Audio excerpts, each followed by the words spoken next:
আজ হাজারদুয়ারিতে আমাদের শেষ দিন।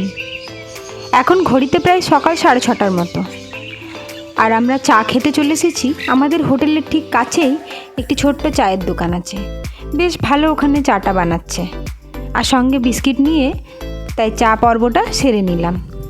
এখন রুমে গিয়ে ফ্রেশ হয়ে আরও কয়েকটা জায়গা দেখার বাকি আছে, বেরিয়ে পড়ব। এখন বাজে 7:30টার মতো। ফ্রেশ হয়ে বেরিয়ে পড়েছি, জিশানও উঠে পড়েছে টোটোতে। আর এই কুয়াশা মাখা রৌদ্রের আলোয় আমাদের টোটো এগিয়ে চলল আজকে প্রথম দেখার জায়গা নসিপুর রাজবাড়ি। হাজারদুয়ারি থেকে প্রায় 3 কিলোমিটার উত্তরে এই রাজবাড়িটি আছে। ইতিহাসে সেই কুখ্যাত দেবী সিংহের গল্প তো আপনারা শুনেইছেন, তারই উত্তরপুরুষের বসতবাড়ি এটি। এখানেও আমরা জনপ্রতি 20 টাকা করে টিকিট কেটে আরেকটি গাইড নিয়ে ঢুকে পড়লাম। গাইড না থাকলে তো এইসব ইতিহাসের জায়গা কিছু বোঝাই যায় না, তা তো আপনাদেরকে আগেই বলেছি। তাহলে চলুন গাইড স্যারের কাছেই এই রাজবাড়ির কিছু কথা আমরা শুনে নিই। হাজারদুয়ারির অনুকরণেই এই রাজবাড়িটি তৈরি করেছিলেন দেবী সিংহের উত্তরপুরুষ, কিন্তু আজ প্রায় ভেঙে পড়েছে। সেই জন্য ইতিহাসের পাতায় ওকে ডাকাত বা দস্যু বলে আখ্যা দেওয়া হয়। তারই বাড়ি দেখছেন নসিপুর রাজবাড়ি। এই বিল্ডিংটা স্থাপিত হয় 1776 সালে। এখানে দেখুন, এটা ছিল আগেকার দিনে বিএলআর ম্যাপ ঘর। যে বিভিন্ন জেলা বা মৌজার যে ম্যাপগুলো দেখছেন, এগুলো স্যার অ্যাকচুয়ালি কাপড়ের। এই ম্যাপগুলো তখনকার দিনে যেন নষ্ট না হয়ে যায় সেই জন্য পাশে যে কন্টেনারগুলো দেখছে, সিট হোল্ডারগুলো টাকার ম্যাপগুলো দেখে তারপর খাজনা আদায় করতে রেগুলার ম্যাপগুলো জেলার ম্যাপ। আর যে কাঠের যে শোকেসটা দেখছেন, এগুলো আগেকার দিনে জমি সংক্রান্ত ফাইল বা রেকর্ডগুলো রাখা থাকতো।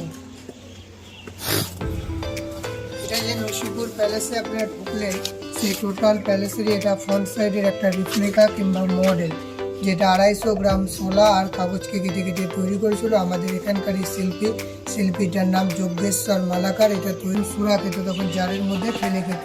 সুরাতে যদি বীজ দেওয়া থাকতো তাহলে জারটায় দিলে হয় জারটা ডিসকালার হতো, আর বেশি পরিমাণে থাকলে ফেটে গেত, যেটা হাজারদুয়ারি বা জগৎসরের বাড়িতে দিয়েছেন প্লেট, সেরকম এটা জার। টুপি, এটা ফাঁসির পোশাক। যেদিন দেবী সিং কাউকে ফাঁসির অর্ডার দিত কিংবা নিজের হাতে দিতে যেত, সেদিনকে উনি নিজের ড্রেস বা টুপিটা নিজে পরতো।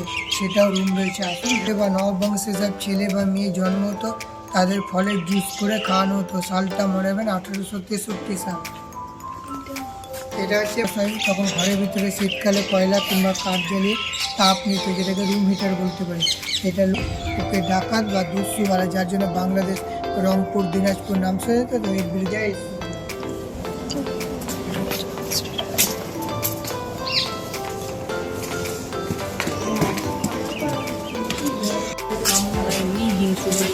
কিন্তু আজ থেকে 200 বছর আগে এই প্লেসটাই ছিল স্যার নাচ মহল। তখন চারি বাউন্ডারিটা কাঁচের ঘর ছিল, এর উপরে ছিল টিনের সেট। দেবী সিং এখানে হিরাবাই নামে এক নর্তকীকে নাচাতো, যার এক রাত্রি নাচতে পারলে তৎকালীন তার ডিমান্ড ছিল 5000 স্বর্ণ মুদ্রা, মানে এখনকার দিনে প্রায় 5 কোটি টাকার সোনা।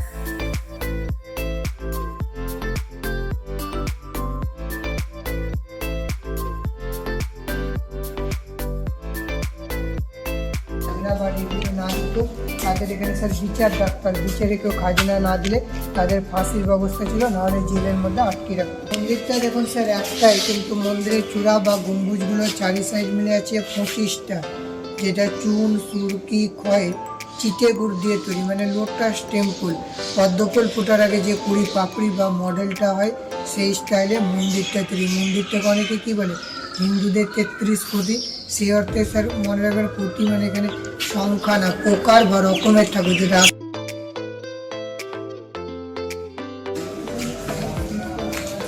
1776 যে চেনটা লক্ষ্য করছে, যেরকম এখানে দুটো চেন ছিল, চেন করে ফাঁসি হতো। ফাঁসির পর যখন মারা যেত, এখানে 3টে কুয়ো ছিল, কুয়োর মধ্যে ফেলে যেত। এর পাশাপাশি যে দুটো মহিলার ছবি দেখছেন, এই হচ্ছে সেই বিশ্বের সুন্দরী, নারী নাম হচ্ছে কি মাত্র হীরাবাই, যার হাইট ছিল কত 6 ফুট 2 ইঞ্চি, কিন্তু 22 বছর বয়সে যার দেহের ওজন ছিল মাত্র 42 কেজি। যেটা অরিজিনাল, এটা থেকে ল্যামিনেশন করে করা হয়েছে। একই ছবি হীরাবাই। ইনি হচ্ছে ওয়ারেন হেস্টিংস, যে বাংলার গভর্নর ছিল। এর হয়ে ডাক্তার দেবী সিং সেই সময় ট্যাক্স তুলতো, যার বাড়ি দেখতে এসছেন। যে দেবী সিং দুটো বিয়ে করেছিল, তার সত্ত্বেও তিনি নিঃসন্তান ছিলেন, তাই তার ভাইয়ের ছেলেকে দত্তক নিয়েছিল। কীর্তিচাঁদ সিং তারই ছেলে, ওনার নামটা কি না তো ভূপেন্দ্র নারায়ণ সিং, যে ব্রিটিশ আমলে উনি মুর্শিদাবাদ জেলা থেকে কংগ্রেস থেকে এমপি হয়ে জিতেছিল, অর্থাৎ সেই সময় উনি রেল বোর্ডের একজন মেম্বার। 30 রকমের দেবতার মন্দির, যে মন্দিরে আছে রাম, লক্ষ্মণ, ভরত, শত্রুঘ্ন, হনুমান, সীতা, যে 6টা মূর্তি আছে, 6টা আছে এখানে অষ্টধাতু, তারপরে আছে 3খানা সোনার জল করা। প্রত্যেক দিন এখানে আজও পুজো অর্চনা হয়। এটা রামচন্দ্র দেবের মন্দির, এটা উপলক্ষে রথ এবং ঝুলন এখানকার বিখ্যাত উৎসব। মন্দিরের সামনে যে সময় নিয়েছিল মাত্র 90 দিন।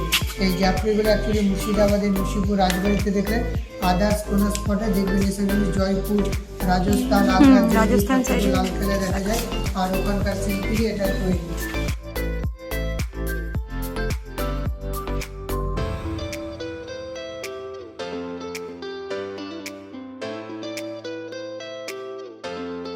এখানে এখানে একটু প্রথমে মায়ের কাছে ভক্তিভাবে প্রণাম করে নেই। এটা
এটা ছিল দেবী সিং এর খাজনা আদায় ঘর, মানে রেভিনিউ অফিস, যেটা জেলখানার মতন ভেঙে পড়েছিল। এটা 2012 সালে নতুন করে মেনটেন করার পর শিল্পীর নাম পঞ্চানন চক্রবর্তী, উনি কিছু ছবি এঁকেছে, যেটা নতুন করে আর্ট গ্যালারি হিসেবে করেছে। যে ছবিগুলো দেখবেন এগুলো চলুন আর্ট গ্যালারির ছবি দেখতে দেখতে আরও কয়েকটা ইনফরমেশন আপনাদের সঙ্গে শেয়ার করে নিই। দেবী সিংয়ের 2 পত্নী ছিলেন, কিন্তু 2 পত্নী থাকা সত্ত্বেও তার বংশ রক্ষা হয়নি। লোকে বলে নাকি তার পাপকর্মের ফলেই এরকম অবস্থা হয়েছিল, তাই তার ভাইয়ের ছেলেকে তিনি দত্তক নিয়েছিলেন। এই নসিপুর রাজবাড়িতে নাকি ঝুলন যাত্রা বেশ জাঁকজমকপূর্ণভাবে হয়, মেলাও বসে, আর দূর দূরান্ত থেকে হাজার হাজার মানুষ নাকি এই সময় দেখতে আসে। হাতে সময় খুব কম, চলুন তাহলে এখান থেকে বেরিয়ে পড়ি। ওই দেখুন দূরে পরপর কতগুলো টাঙা দাঁড়িয়ে দেখুন, আর সবাই টাঙাতে চেপে চেপে ঘুরছে, কিন্তু টাঙাতে একটু টাইম সাপেক্ষ, মানে একটু সময় নিয়ে যায়। আর আমরা সেজন্যই টোটোতে দেখেছি, জানেন তো, টোটোতে একটু টাইমটা কম লাগে, আমাদের হাতেও তো খুব একটা টাইম ছিল না তাই। আর পরপর টাঙাগুলো দাঁড়িয়ে আছে দেখুন, টাঙাতে চেপে কিন্তু ঘোরার মজাটাই আলাদা, তবে একটু ভয়ও লাগে। তা টাঙা দেখতে দেখতে চলুন আজকের পরের জায়গা দেখে নিই। আজকে পরের জায়গা নসিপুর আখড়া।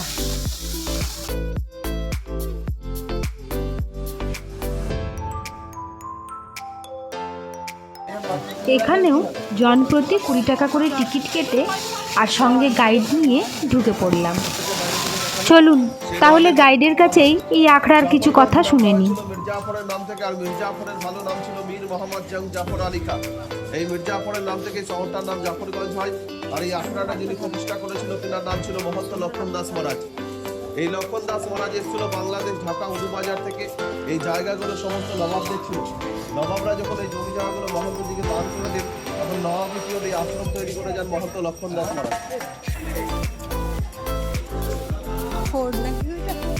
এখানে দুখানা নৌকো রাখা আছে। লক্ষণ দাস মহারাজ যখন বাংলাদেশ থেকে আসেন, তার ওখানে 700 জমি ছিল, সেই জমিদার থেকে নৌকো কান্ডালগুলো নিয়ে আসেন। ভারত বাংলাদেশ ভেঙে যাওয়ার পরে সেই জমিদার থাকার কিছু আসতো না, নৌকো ছিল কাঠের, নষ্ট হয়ে যায়। এই নৌকোগুলো লোহার করে স্মৃতিচিহ্ন হিসাবে রয়েছে, নৌকো দাঁড় করানোর জন্য। এছাড়া যেনারা আছেন জমিদারি বৈঠক করার পর এখানে নবাব রাজারা বসতেন, জমিদারের সভা করতেন। টেবিলের উপরে ল্যাম্পটা দেখুন পেতলের ল্যাম্প, 1 পয়সা দাম দিয়ে কিনা হয়েছিল, সাদা কেরোসিনে জ্বালাতেন। এই লাল বলটা দেখুন মার্কারি গ্লোব বলা হয়, কুটের বাগ ছাপাখানা সেই সময় বলটা আবিষ্কার করেছিল। সেই সময় বলটাকে সিসিটিভি ক্যামেরা বলতেন, যেমন আমরা বাইরে থেকে ভিতরে প্রবেশ করলাম, বলের দ্বারা আমাদের ছবিগুলো দেখা যাচ্ছে। দেখুন আগেকার দিনে কষ্ট ক্লিয়ার দেখা যেত, এখন প্লেসটা কমে যাওয়ার পর এখন অল্প দেখা যায়। এদিকে দেখুন, এটা দেখে নেবেন ব্রিটিশ আমলের পিস্টল ফ্যান রয়েছে, প্রদীপটা জ্বালিয়ে পিছন দিক দিয়ে ভেতরে ভরে দেওয়া হতো, আগুনের দিকে ফ্যানটা চলতো, যত হিট হতো তত স্পিডে ফ্যানটা করতো সেই সময় পিস্টল ফ্যান।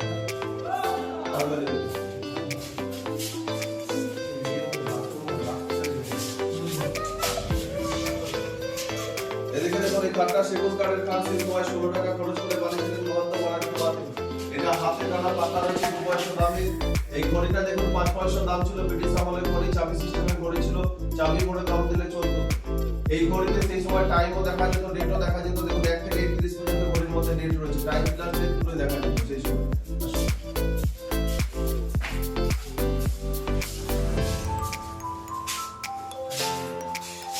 এখানে দেখে দেখে রাধাকৃষ্ণের মূর্তি রয়েছে, আগেকার দিনের ছবি দেখে দেখে উঠলো।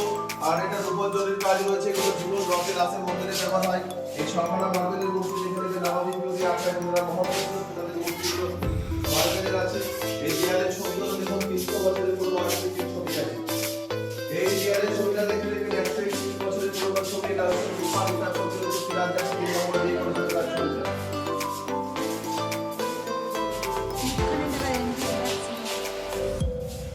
এগুলো দেখে দেখে জরির কাজ করা রয়েছে, এগুলো হাত পাকা ছিল, কাঠের হ্যান্ডেল যেগুলো ধরা ছিল নষ্ট হয়ে যায়, পাতাগুলো রয়েছে। এখানে দেখে দেখে সোনার কয়েন রয়েছে, দোকানে এগুলো রূপোর কয়েন রয়েছে, যে পয়সাগুলো উর্দু ভাষায় লেখা রয়েছে, নবীরা ছিল রূপোর পয়সা, ইন্ডিয়ান সেই পয়সা আছে দোকানে।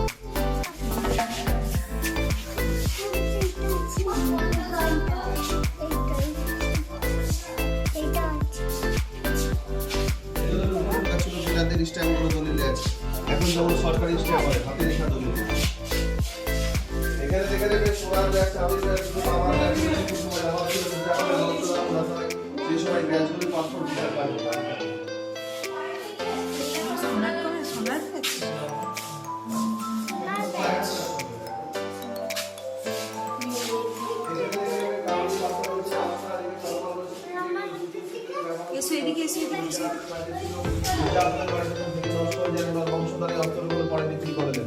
আর এখানে রাম সীতা লক্ষ্মণ হনুমানজির মূর্তি রয়েছে। আগের দিনে যে লাইট রয়েছে, আগেকার দিনে সময় কোনো ডাক্তার ছিল না, আগেকার দিনে কবিরাজ বন্ধ ছিল, বিভিন্ন গাছ মিশালি পাতা শিকড় কেটে ওষুধ তৈরি করে কাছের ভিতরে করে রাখতেন। গরিব মানুষ বা নবাব রাজাদের বিভিন্ন থেকে চিকিৎসা করতেন বলে নবাব রাজারা এই আশ্রমে জমি জায়গা সম্পত্তিগুলো দান করেছিল। এটা দেখে নেবেন পেতলের রয়েছে, এটা রাজস্থানের লাইট বলা হয়, প্রদীপে করে লাইটটা জ্বালাতে।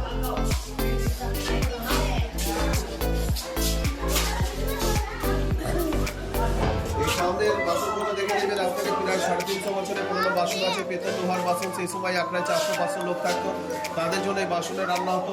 ওই বড় বড় তো এখানে মালপা জিলিপিগুলো ভাজতো, পাথরে যাতাই করে ডাল গমগুলো পেশাই করতো। ওপরে লাইটটা দেখে নেবেন, ডে লাইট। ও ভাই ওই এই রথের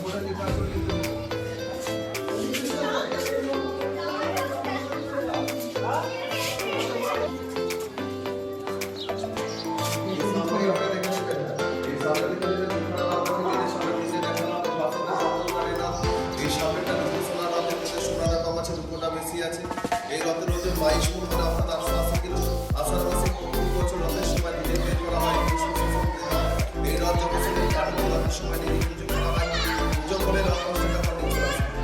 সেই সময় কোম্পানির নাম 1895 গাড়িটা প্রথম আবিষ্কার হয়েছিল ইংল্যান্ডে। 1895 সালে ব্রিটিশ গভর্নমেন্ট গাড়িটা ভারতে নিয়ে এসেছিল, নবাব ছিল হাসান আলী নবাব। এই হাসান আলী নবাবকে ব্রিটিশ গভর্নমেন্ট গাড়িটা গিফট করেছিল। হাসান আলী নবাব মারা যাবার পরে তিনি বংশধর মহন্তদের কাছে গাড়িটা 80 টাকায় বিক্রি করে। এই গাড়িগুলো চাবি ছিল না, গাড়ির সামনে একটা ফুটো ছিল, সামনে ফুটে হ্যান্ডেল করে সামনে দেখে স্টার্ট হতো। 4 সিটের গাড়ি, 4 জনের বেশি বসা যেত না। সাদা কেরোসিন তেলে গাড়িটা চলতো। না না গাড়ি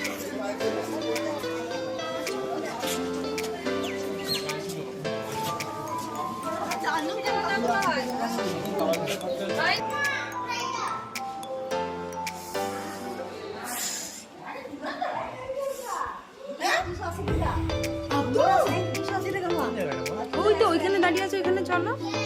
বলছি জায়গাটা কেমন? হ্যাঁ, জেল জেল।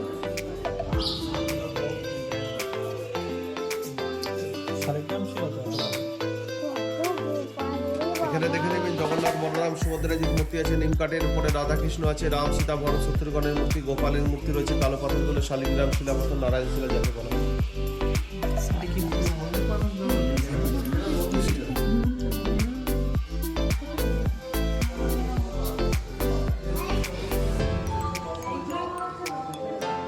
আর এই ঘরগুলো আপনারা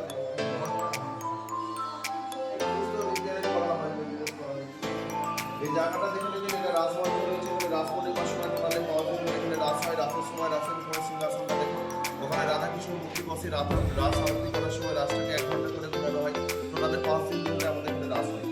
এই সামনে থাকা জায়গাটা রাজমহল বলা হয়, এখানে সর্বমাসে বিভিন্ন সময় চাকরি করে যাত্রা হয়, বাইরে মেলা চলে, সেই মেলার সময় আসতে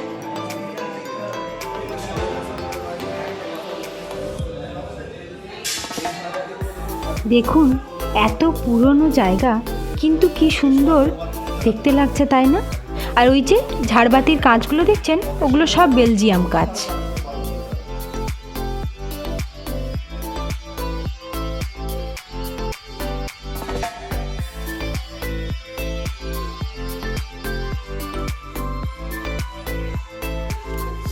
এই সামনের মন্দিরটা দেখুন, এটা রাম মন্দির রয়েছে, এই মন্দিরের দরজা রয়েছে, উপর দরজার উপর সিংহাসন, সব থেকে উপরে 3টে মূর্তি, রাম সীতা লক্ষ্মণ 3টি সোনার মূর্তি, জগন্নাথ কৃষ্ণ কষ্টি পাথরের মূর্তি, বাকিগুলো অষ্টদশের মূর্তি আছে।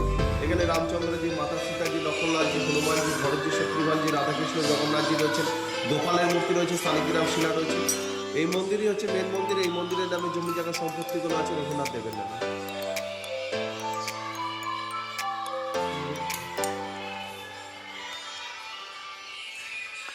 আর এখান থেকে দুলাই আমি নিতে যাই। এই বলছি প্রণাম দিতে। উপরে দেয়ালের উপরে কোনায় দেখুন একটি বড় ছবি লাগানো আছে। এই ছবিটা হচ্ছে মহন্ত লক্ষ্মণ দাস মহারাজের ছবি, যিনি আশ্রম মন্দির প্রতিষ্ঠা করেছিল।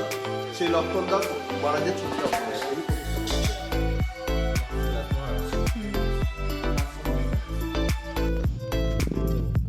এই যে বড় কাঠের পিলারটি দেখছেন, এই রকম বড় কাঠের পিলার দিয়েই জানেন ওই মন্দিরটি তৈরি হয়েছে। আমার তো দেখে অবাক লেগে গেল, বাপরে এও আবার সম্ভব। চলুন তাহলে এখান থেকে বেরিয়ে পড়ি হোটেলে সোজা। আর হোটেলে এসেই ব্যাগপত্র গাড়িতে তুলে বেরিয়ে পড়লাম। আরও কয়েকটা জায়গা দেখার বাকি রইল, তবে সেগুলো একটু অন্য রুটে। তাই এরপর হোটেল ছেড়ে আমরা গাড়িতে করেই আরও 2-1টা জায়গা দেখে নেব।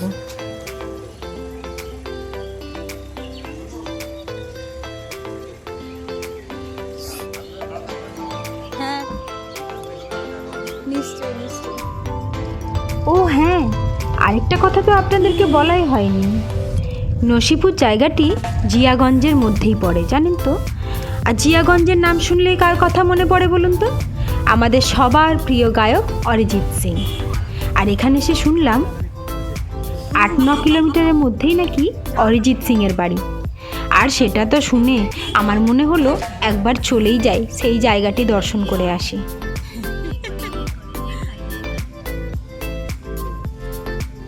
গল্প করতে করতে এখন পৌঁছে গেছি কাটরা মসজিদ। হাজারদুয়ারি থেকে প্রায় 2 কিলোমিটার ডিস্টেন্স হবে এই কাটরা মসজিদ। আর ঢোকার আগেই জিসান আখের রস দেখেই আর লোভ সামলাতে পারে না। চলুন তাহলে ভেতরে যাই। মুর্শিদ কুলি খান নির্দেশে তার বিশ্বস্ত কর্মচারী মোরাদ ফরাস এই মসজিদটি তৈরি করেছিলেন। 1 বছরের মধ্যেই মসজিদটি তিনি তৈরি করে ফেলেন। এই মসজিদটিতে উঠতে গেলে প্রায় 14টি সিঁড়ি পড়ে, আর সেই 14টি সিঁড়ির তলাতেই মুর্শিদ কুলি খাঁর সমাধি আছে। এই মসজিদে 5টি বিশাল সাইজের গম্বুজ ছিল, যার মধ্যে 1897 সালে যে ভূমিকম্প হয়েছিল তাতে 3টি গম্বুজ ভেঙে যায়। এখন 2টো অবশিষ্ট রয়েছে। আর মসজিদের চারিদিকে যে ওই ছোটো ছোটো ফাঁকগুলো দেখছেন, ওগুলো দূরের তীর্থযাত্রী যারা আসতো তাদের জন্য, আর যারা কোরআন পাঠ করতো তাদের জন্য ছিল। আর মসজিদের চারিদিকে 4টি 22 মিটার উঁচু মিনার ছিল, যার মধ্যে 2টি ভেঙে পড়েছে আর এখন বাকি 2টি বেঁচে রয়েছে। আর ওই দেখুন মসজিদের পাশেই কিন্তু একটি শিব মন্দিরও রয়েছে। একদম মসজিদ চত্বরের ভেতরেই কিন্তু শিব মন্দিরটি।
চলুন তাহলে এখান থেকে বেরিয়ে পড়ি। আজকে শেষ দেখার জায়গা জাহানকোষা কামান। কাটরা মসজিদ থেকে খুব বেশি দূর নয়, ওই 1 কিলোমিটারের মধ্যেই। জাহানকোষা কথাটির মানে কি বলুন তো? জগৎজয়ী।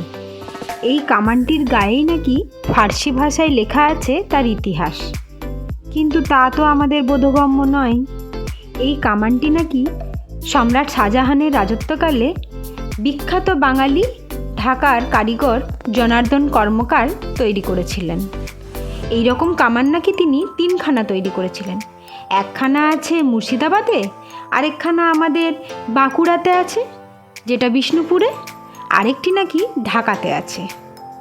কামানটির দৈর্ঘ্য প্রায় 5.5 মিটার, আর এর ওজন জানেন? প্রায় 8 টন। কামানটি নাকি একবার চালাতে প্রায় 30 কিলো বারুদ লাগতো, আর একবারই চালানো হয়েছে, তা পলাশী যুদ্ধের আগে।